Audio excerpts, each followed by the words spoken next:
بسم اللہ الرحمن الرحیم۔ السلام علیکم میرے محترم ناظرین اکرام، آپ دیکھ رہے ہیں وائس سے عالم چینل۔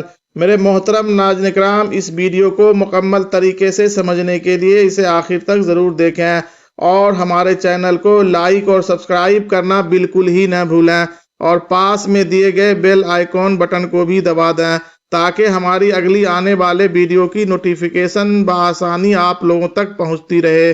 میرے پیارے دوستو، آج کا ویڈیو بڑا ہی انٹرسٹنگ ہے، کیونکہ آج کی ویڈیو میں ہم جانیں گے کہ اللہ تعالیٰ نے گدھے کو کیوں پیدا فرمایا۔ اسلام میں گدھے کا گوشت کھانا حلال تھا، پھر بعد میں اسے کیوں حرام کیا گیا۔ حضرت محمد مصطفیٰ صلی اللہ تعالیٰ علیہ وآلہ وسلم نے گدھے کی آواز سننے کے بعد اللہ کی پناہ مانگنے کا حکم کیوں دیا۔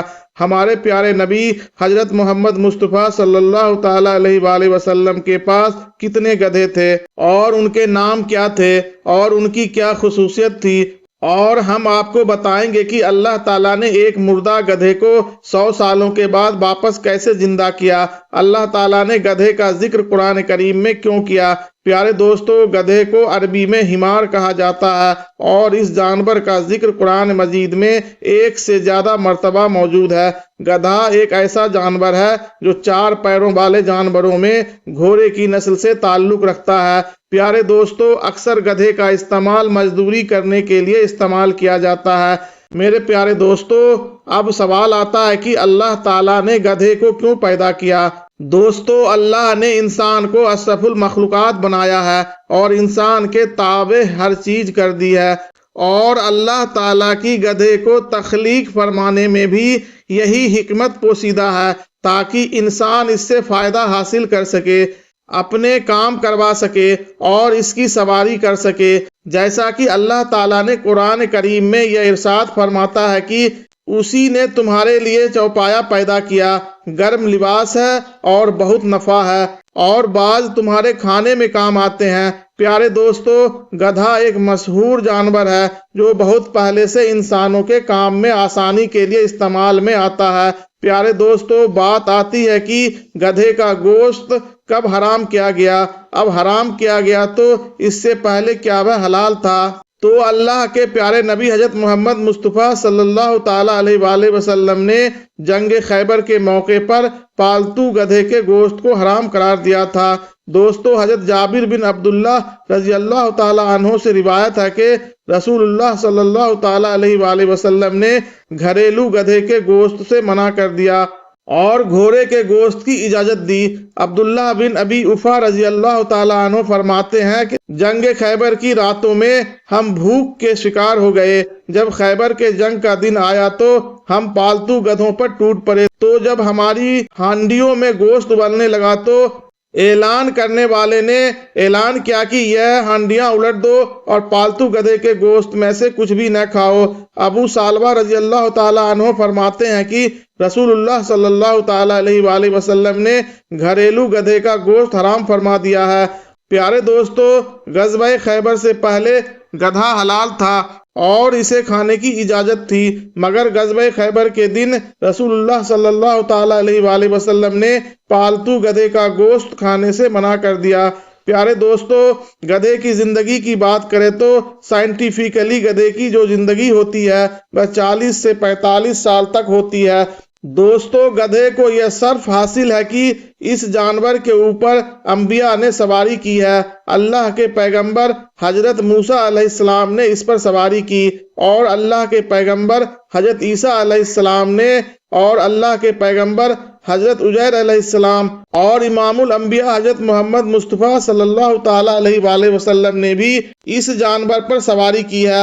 اور اب بات آتی ہے کہ اللہ کے نبی حضرت محمد مصطفیٰ صلی اللہ تعالیٰ علیہ وآلہ وسلم نے گدھے کی آواز سننے پر کیا کرنے کا حکم دیا۔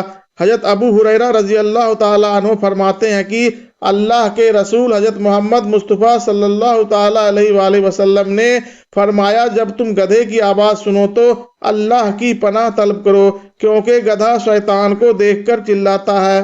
میرے دوستو، ہمارے پیارے آقا صلی اللہ تعالیٰ علیہ وآلہ وسلم کے پاس ایک گدھا تھا جس کا نام یافور تھا۔ اور یہ بھی روایت ملتی ہے کہ ہمارے پیارے آقا حضور صلی اللہ تعالی علیہ وآلہ وسلم یافور کو بھیجا کرتے تھے کہ فلاں صحابی کو بلا کر لاؤ، تو یہ گدھا جاتا اور صحابی کے دروازے کو پکڑ کر کھٹکھٹاتا تھا، تو وہ صحابی یافور کو دیکھ کر سمجھ جاتے کہ اللہ کے رسول صلی اللہ تعالی علیہ وآلہ وسلم نے مجھے بلایا ہے۔ وہ فوراً ہی یافور کے ساتھ دربار نبوی میں حاضر ہو جاتے۔ پیارے دوستو، اب ہم آپ کو بتاتے ہیں اللہ تعالیٰ نے کیسے ایک مردہ گدھے کو 100 سالوں کے بعد، یعنی اس کی ہڈیاں سڑنے گلنے کے بعد بھی اس کو 100 سالوں کے بعد اس گدھے کو واپس زندہ کیا۔ پیارے دوستو، کائنات میں اللہ تعالیٰ کے قدرت کے کرشمے ہمیشہ دکھائی دیتے ہیں، جس سے اللہ تعالیٰ کی قدرت اور جلال کا پتہ چلتا ہے۔ ایسا ہی ایک واقعہ اللہ کے پیغمبر حضرت عزیر علیہ السلام کا ہے، جن کے مطابق مشہور ہے کہ انہیں ساری تورات زبانی یاد تھی، اور اس وقت کے بادشاہ نے شام پر حملہ کر کے بیت المقدس کو ویران کر دیا تھا اور بہت سے اسرائیل کو قید کر کے اپنے ساتھ لے گیا تھا۔ ان میں حضرت عزیر علیہ السلام بھی تھے۔ کچھ مدت بعد دوبارہ رہائی ہوئی، پھر وہ واپس اپنے وطن آ رہے تھے کہ راستے میں ایک اجڑا ہوا شہر دیکھا جو اس وقت کے بادشاہ کے نتیجے میں ویران ہوا تھا۔ اسے دیکھ کر آپ کے دل میں یہ خیال آیا کہ اللہ تعالیٰ اس بستی کو کب اور کیسے آباد کریں گے؟ کیا یہ ممکن ہے کہ اس بستی کی رونق چمک اپنی پرانی حالت میں آ جائے؟ اس وقت آپ علیہ السلام ایک گدھے پر سوار تھے اور اس وقت آپ کے ساتھ کچھ بھی سامان نہیں تھا۔ اس خیال کے آتے ہی اللہ تعالیٰ نے آپ کی روح قبض کر لی اور پورے 100 سال موت کی نیند سلا کر انہیں پھر دوبارہ زندہ کر کے پوچھا، کتنی مدت اس خیال میں پڑے رہے ہو؟ عزیر علیہ السلام کے پاس سورج کے سوا وقت معلوم کرنے کا دوسرا کوئی ذریعہ نہیں تھا۔ جب جا رہے تھے تب پہلا پہر تھا اور اب دوسرا پہر ہے۔ کہنے لگے یہی بس دن کا کچھ حصہ، یا ممکن ہو کہ دوسرا دن ہو، اس سے زیادہ انسان کبھی نہیں سوتا۔ اللہ تعالیٰ نے فرمایا، دیکھو تم 100 سال یہاں پڑے رہے ہو۔ جب حضرت عزیر علیہ السلام نے اپنا بدن اور جسمانی حالت دیکھی تو فرمایا کہ یہ وہی دن ہے جو مجھ پر نیند طاری ہوئی تھی، لیکن جب انہوں نے اپنے گدھے کی طرف دیکھا تو اس کی ہڈیاں تک بوسیدہ ہو گئی تھی، تو انہوں نے سمجھا کہ واقعی 100 سال ہو گئے ہوں گے۔ ان کے دیکھتے ہی دیکھتے گدھے کی ہڈیوں میں حرکت پیدا ہونے لگی، پھر وہ جڑنے لگی، پھر ہڈیاں پر گوشت چڑھا اور دیکھتے ہی دیکھتے گدھا زندہ ہو کر کھڑا ہو گیا۔ پھر آپ نے بستی کی طرف نظر دوڑائی تو وہ بالکل پہلے کی طرح آباد تھی۔ حضرت عزیر علیہ السلام 100 سال کے بعد زندہ ہونے کے بعد شہر کا دورہ فرماتے ہوئے اس جگہ پہنچ گئے جہاں 100 برس پہلے آپ کا مکان تھا۔ نہ کسی نے آپ کو پہچانا اور نہ ہی آپ کسی کو پہچان سکے۔ ہاں، البتہ یہ دیکھا کہ ایک بہت بوڑھی اور اپاہج عورت مکان کے پاس بیٹھی ہے، جس نے اپنے بچپن میں حضرت عزیر علیہ السلام کو دیکھا ہوا تھا۔ آپ نے اس سے پوچھا کہ کیا یہ عزیر کا مکان ہے؟ تو اس نے جواب دیا کہ جی ہاں، یہ عزیر کا مکان ہے، مگر آپ عزیر کے بارے میں کیوں پوچھ رہے ہو؟ وہ تو 100 سال سے لاپتہ ہے۔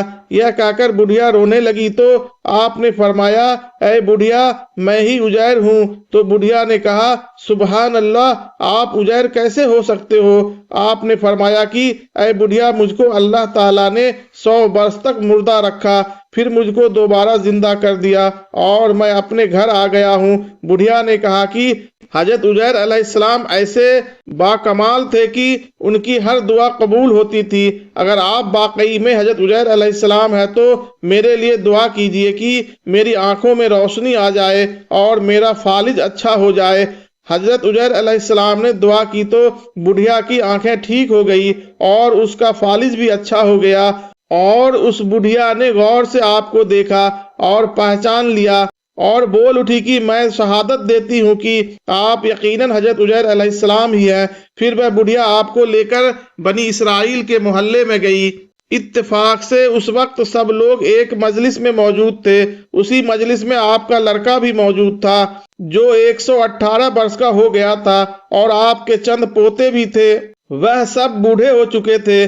بڑھیا نے مجلس میں شہادت دی اور اعلان کیا، اے لوگو، بلا شبہ یہ حضرت عزیر علیہ السلام ہی ہیں۔